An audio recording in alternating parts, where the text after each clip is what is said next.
Hello, good to see you. I'm back. Well, I've got a story for you first off, which we had on yesterday's show. I don't know if you saw it. It was about those heart-shaped zebra crossings. Well, it's a cute idea, isn't it? It's being tried out near 2 primary schools in Shanghai.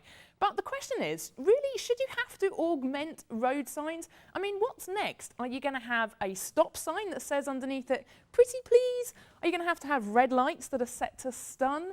Really, those white lines you see in the road are supposed to stop cars when there's a pedestrian wanting to go onto them, or, as is usually the case, is already on them. But as they say, the proof is in the pudding. So let's have a look at how the experiment is working so far. We've got a car, we've got the white lines, heart-shaped. Oh dear, somebody didn't get the memo. Now, I have a question for you. If you'd already produced and directed 2 of the highest grossing films in history, if you'd already revolutionised film photography, and you already had invented underwater technology for filming, what would you do next? Would you go to Hunan and spend a few months working on the musical of Mao Zedong? No, I didn't think so either. Sounds a little bit like a script that Mel Brooks would come up with, doesn't it? But the guys in Mao's hometown of Xiangtan think that they can get James Cameron to get involved in this project. And in fact, the guys behind this seem a little bit hapless, as they had to go onto Weibo to ask if anybody had his contact details.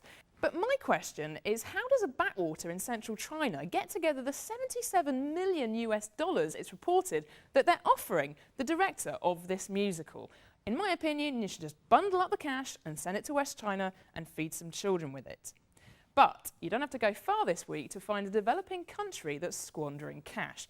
It's being reported through WikiLeaks that the head of the most populous and poorest state in India, Ms. Mayawati, once used a private jet to go to Mumbai just to collect some sandals that she wanted. Now, this woman is known as the Queen of the Untouchables, and it turns out she's got a bit of a penchant for garlands made of cash to the tune of thousands of $.